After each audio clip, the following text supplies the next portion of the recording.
पूरी दुनिया में 13 लाख से ज्यादा लोगों की जान ले चुके कोरोना वायरस महामारी के खात्मे के लिए 3 बड़ी कंपनियों की वैक्सीन परीक्षण के बाद लगभग तैयार हैं।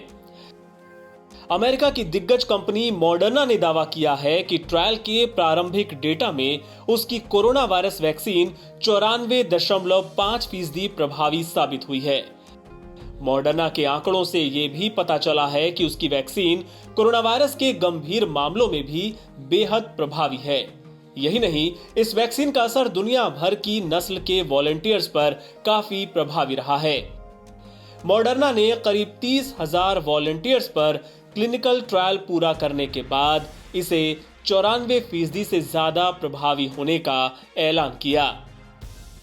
अमेरिका की एक अन्य कंपनी फाइजर और बायोएनटेक ने ऐलान किया कि उसकी कोरोना वायरस वैक्सीन ट्रायल में 90% असरदार साबित हुई है।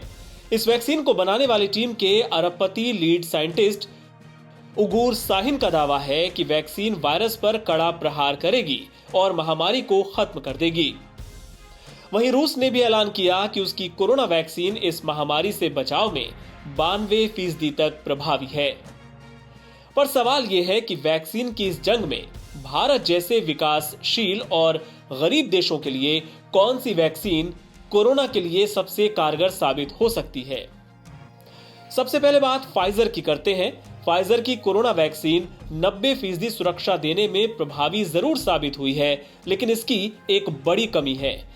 फाइजर की वैक्सीन बहुत ज्यादा ठंडे तापमान यानी -70 डिग्री पर रखी जाएगी, जिसकी सुविधा भारत जैसे देशों में बहुत कम है।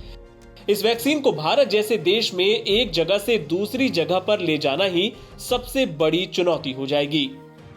इसके विपरीत मॉडर्ना की कोरोना वैक्सीन को मात्र -20 डिग्री तापमान पर घर के फ्रीजर में ही 6 महीने तक बिना खराब हुए रखा जा सकता है।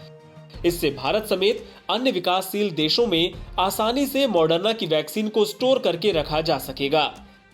यही नहीं, इस वैक्सीन को भी वर्तमान कोल्ड चेन की सुविधाओं को इस्तेमाल करके ही एक जगह से दूसरी जगह भेजा जा सकता है। मॉडर्ना ने यह भी कहा है कि उसकी निर्यात की जाने वाली कोरोना वैक्सीन को 30 दिनों तक सामान्य फ्रीज के अंदर 2 से 8 डिग्री तापमान पर 30 दिनों तक रखा जा सकता है। इसके 10 डोज के वायल को कमरे के अंदर भी करीब 12 घंटे रखा जा सकता है। उधर रूस की वैक्सीन का भारत समेत दुनिया भर के कई देशों में ट्रायल चल रहा है, लेकिन उसके प्रभाव की क्षमता और साइड इफेक्ट्स को लेकर वैज्ञानिक सवाल खड़े कर रहे हैं। स्वास्थ्य अधिकारियों और एक्सपर्ट्स ने कहा है कि रूस ने अभी ट्रायल के अलावा बड़ी आबादी को ये वैक्सीन नहीं दी है। यहां तक कि कई बड़े इलाकों में बेहद कम खुराक भेजी गई है। ऐसे में जाहिर है, जब तक रूस के दावों की ट्रायल में पूरी तरह पुष्टि नहीं हो जाती, तब तक इसे भारत और अन्य देशों के लिए सुरक्षित नहीं माना जा सकता। एनबीटी ऑनलाइन की रिपोर्ट।